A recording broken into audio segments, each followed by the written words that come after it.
Hey everyone! Chances are you've come to this video via my Danganronpa review. If not, I recommend you click here to watch that first before watching this video.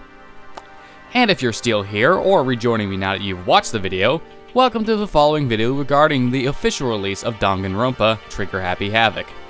Just to make it perfectly clear, the focus of this video is to compare several aspects of the fan translation to the official release as a heads up for anyone looking to purchase their game for their PlayStation Vita. Specifically, we're going to be looking at the voice acting, differences between the quality of translations, and if any particular characters are better or worse because of any of the changes. I'll also be explaining any noticeable differences between the gameplay and the controls along the way. So, let's not waste any time and get this thing going, shall we? The first thing I can get out of the way is with the move to the PlayStation Vita, Danganronpa has adopted touchscreen controls, which can I say makes interacting with some objects or items or people much easier. The game still has all the controls from its PSP iteration as well, which are just like before in their initial sloppy nature. The touchscreen capabilities, however, should make your play experience less sloppy in the right scenarios. You will still need to use the buttons, however, to do things such as adjust the camera angle, since the touchscreen controls don't cover everything. Other than that, there have been no major changes to the controls or gameplay otherwise, so we can move on from that. Starting off with the voice acting, the first thing I notice is that it gives you the option to choose either the Japanese or English voice actors. While I've seen this done in other games before, I usually find that it's done through the option menu rather than when you go to select a new game. It's a nice touch to say the least, though I didn't find an option to switch it back anytime during the gameplay itself, so whichever language you choose from the beginning is the one you're stuck with from the full playthrough. All the Japanese voices are the same, so my points from the review still stand on them. In regards to the English voice actors though, it's a bit of a different story. While none of the voices themselves stand out to be as ear-wrenchingly bad, there are a few problems I do have. The most notable one for me is Sakura Ogami's voice. Sakura's English voice, in my opinion, is just bad.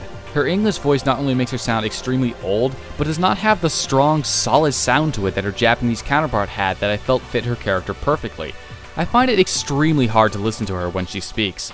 It's rather unfortunate, as Sakura I feel is one of the better characters overall, but her likability goes down quite a bit due to this fact. As for the rest of the voice actors, none of their voices stand out to me as just not suitable for their respective characters, so Sakura is alone in that regard. In terms of the quality of voice acting, there were almost no moments that stood out to me as poorly done or could have used a retake, but on the same end, I can't say that the voice acting was spectacular either. While it definitely doesn't sound bad at all, there are some times when I question why some lines were read the way they were. This is mostly in regards to a lack of or incorrect emotion at specific moments. This is most notable when things start getting heated and characters start getting angry. For one reason or another, there is either not enough anger when the character is speaking, or no anger at all. It comes off as quite awkward to listen to when it does happen. Overall, the quality of the English voice acting is for the most part good, and with the exception of Sakura, none of the voices feel like they ruin the characters themselves. Though if I had to recommend which language to listen to Danganronpa in, I'd recommend the Japanese voice acting, as I do feel it's better, and the game does give you the option at the beginning anyway. And with that out of the way, let's move on to the quality of translation in comparison between the official release and the fan-translated ROM I reviewed in the first place. The first difference you should notice between the official release and the fan-translated ROM is that rather than address people like their last name and with honorifics and like in Japanese culture, the official release addresses people by their first name.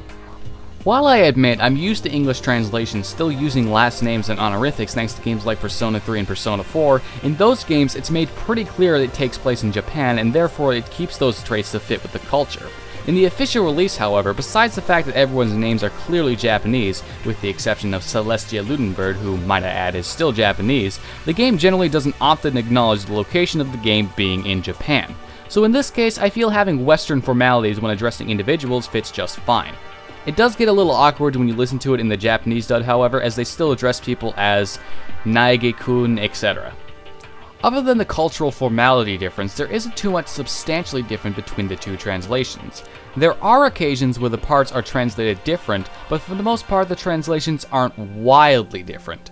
Sure, the lines aren't written exactly in the same way, but for the most part the overall message and meaning is exactly the same. It's like Mondo saying, "I'll cross that bridge when I get to it," in the fan translation, and "I'll figure that out when the time comes," in the official release. Different wording, same meaning. I have to say though, there are some questionable choices in terms of what they put in specific lines. Any example I could put here is quite rare, but I find it rather off-putting to be reading text, then suddenly emoticon faces like what's on the screen right now suddenly appear as a part of the line of text. Rather unnecessary, and if they were trying to put in such things for comedic effect, I feel it failed hard. There was also a small extra scene added to the Vita release. It's nothing substantial and takes maybe a minute at most, but it was an interesting addition from the PSP release.